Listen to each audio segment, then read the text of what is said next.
اور آگے جتنے کیسز ہیں عمران خان ایسے ہی بیانات دیں گے، ایسے ہی جوابات دیں گے، جس کے بعد ہر الزام عدالتی کارروائی کا حصہ بنے گا، فیصلوں کا حصہ بنے گا، اور کل جب جمہوریت ریسٹور ہوگی تو ان چیزوں پر کارروائی ہوگی۔ عمران خان ایک بات بار بار کہتے تھے، میں عمران خان کا 38 سیکنڈ کا آپ کو ایک کلپ سنانا چاہتا ہوں کہ انہوں نے کیا کہا تھا، اور یہ وہ کیوں کر رہے ہیں کہ عدالت میں بھی وہ لندن پلان کی جب بات کرتے ہیں تو جس نے لندن پلان بنایا ہے نا، مقابلہ اسی سے ہے۔ آپ سوچیں کہ طاقت بھی اسی کے پاس ہے، مقابلہ بھی اسی سے ہے۔ عمران خان پیچھے ہٹنے کے لیے تیار نہیں ہے، یعنی وہ واضح و نصیحت جو وہ عوام کو کرتے ہیں خود بھی اس پر عمل کر رہے ہیں اور جد و جہد کر رہے ہیں اپنے حصے کی۔ یہ ذرا ملاحظہ کریں۔ میں آج آپ سب سے اپیل کر رہا ہوں کہ آپ کو اپنے حقوق کے لیے، اپنی حقیقی آزادی کے لیے سب کو نکلنا پڑے گا۔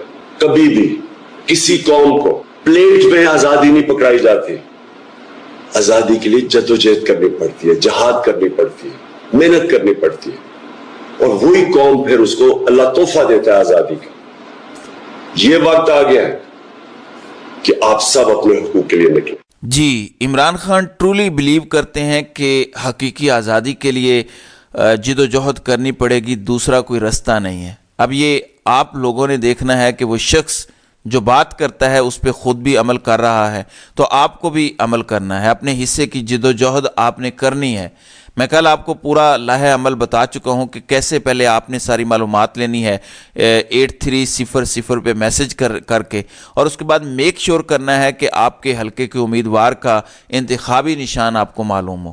اب ایک اور کام شروع کر دیا گیا ہے، اور وہ ہے ایک جی آئی ٹی بنا دی گئی ہے۔ یہ جی آئی ٹی بنائی گئی ہے کہ جسٹس قاضی فائز عیسیٰ کے حوالے سے اگر کوئی شخص نیگیٹو بات کر رہا ہے تو اسے تن کے رکھ دیں گے، یعنی قاضی فائز عیسیٰ خدا نہ خواستہ اب نبوت کے درجے پہ فائز ہونے جا رہے ہیں کہ وہ تنقید سے مبرہ کوئی شخصیت ہے۔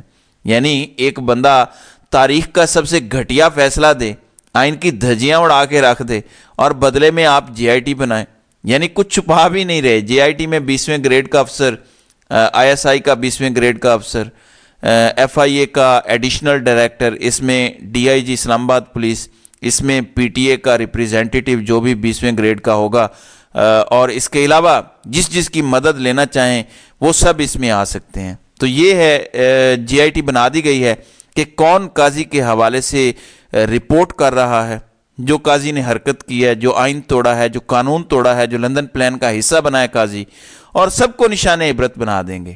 یعنی جو صحافی، جو سوشل میڈیا پہ لوگ بات کر رہے ہیں، قاضی کو ایکسپوز کر رہے ہیں، اب یہ ان کے خلاف ایکشن لینے کی بات کر رہے ہیں۔ لیکن میں اس جے آئی ٹی کو ایک ویڈیو سنوانا چاہتا ہوں تاکہ انہیں پتہ چل سکے کہ اصل میں کس کے خلاف کارروائی کرنی ہے۔ یہ ذرا ملاحظہ کریں۔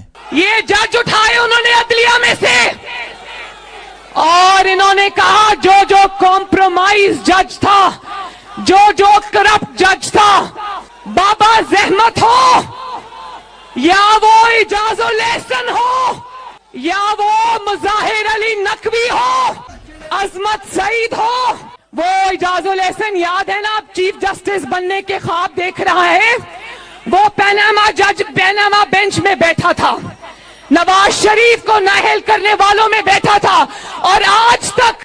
جی ناظرین اکرام، کیا یہ محض اتفاق ہے کہ پاناما رانی جس سٹنگ جج کا نام لے کے دھمکیاں لگا رہی تھی کہ وہ خواب دیکھ رہا ہے چیف جسٹس بننے کے، اس جج کے چیف جسٹس بننے سے پہلے اس کو استعفیٰ دینے پر مجبور کر دیا جاتا ہے؟ کیا یہ محض اتفاق ہے؟ نہیں ناظرین، یہ سب لندن پلان کا حصہ ہے۔ جسٹس مظاہر علی اکبر نقوی، اعجاز الاحسن، ہر وہ جج جو لندن پلان کے رستے کی رکاوٹ بن سکتا ہے، ہر وہ جج جو آئین اور قانون کے ساتھ کھڑا ہو سکتا ہے، اس کو نکالنا ہے عدالتوں سے۔ یہ سلسلہ جو شروع ہوا ہے یہ یہاں رکے گا نہیں، سپریم کورٹ میں مزید یہ سلسلہ چلے گا، بظاہر جو حالات نظر آ رہے ہیں، اور یہ ہائی کورٹس میں بھی جائے گا۔ جو بھی جج سٹینڈ لینے کی کوشش کرے گا اسے گھر جانا ہوگا۔ یہ بنانا ریپبلک الٹرا پرو میکس بن گیا ہے آپ کا ملک، آپ کے پاس آپشن نہیں ہے گھر بیٹھنے کا، ورنہ وہ اندھیر نگری آنے والی ہے کہ آپ پچھلے سارے مظالم بھول جائیں گے، قتل و غارت بھول جائیں گے، یہ مارا ماری بھول جائیں گے، ایسی اندھیر نگری مچنے والی ہے۔ ایک ایسی لا لیسنس بنانا ریپبلک بن گیا ہے پاکستان کہ دنیا میں ایسے کسی اور ملک کی مثال نہیں ملتی۔ افغانستان بھی ہم سے اوپر چلا گیا ہے، ہر چیز میں وہ ہم سے بہتر ہو رہا ہے، بہتر آرگنائزڈ ہے، ملک بہتر طریقے سے چل رہا ہے، کم شورش ہے، بہتر سکون محسوس ہو رہا ہے۔ کب آپ کو آخری بار وہاں پہ کسی دھماکے کی خبر سننے کو ملی ہے؟ پاکستان میں آج بھی 76 سال بعد یہ ایٹمی ملک کہتا ہے کہ یہاں پر سیکیورٹی کی وجہ سے ہم الیکشن نہیں کروا سکتے۔ روز دھماکے چل رہے ہیں، روز پرابلمز ہو رہے ہیں، ہم ایک ناکام ریاست بن چکے ہیں۔ اب تو ایران نے بھی حملہ کر دیا، ابھی خبر آ رہی ہے، لیکن یہ ہمارا ملک ہے، یہ ہمارا گھر ہے، اور ہمارے پاسپورٹ کے جو حالات ہیں دنیا میں، ہمارے پاس تو آپشن بھی نہیں ہے کہ ہم دنیا میں کسی اور ملک میں جا سکیں، بہت محدود آپشن ہو گئے ہیں۔ تو جب آپ پھنس جائیں ایک جگہ پر تو آپشن ایک ہی ہوتا ہے، کارنر ٹائیگر پھر پلٹ کے حملہ کرتا ہے، اور پوری قوم اس ٹائم ایک کارنر ٹائیگر کی طرح ہے۔ آپ نے حملہ کرنا ہے اور 8 فروری کو ان کو جیت کے دکھانا ہے۔ آزاد امیدوار بھی جیتیں گے، اور بائی دا وے ان کی سانسیں پھولی ہوئی ہیں، یہ گھبرائے ہوئے ہیں، ان کو یہ لگ رہا ہے کہ آزاد امیدوار بھی اپسیٹ کر سکتے ہیں، اس لیے آپ نے اپنے حصے کا کام لازمی کرنا ہے۔ تو ناظرین کرام، آپ کی اس ویڈیو کے حوالے سے کیا رائے ہے؟ آپ اپنی رائے کا اظہار کامنٹ سیکشن میں ضرور کیجیے گا۔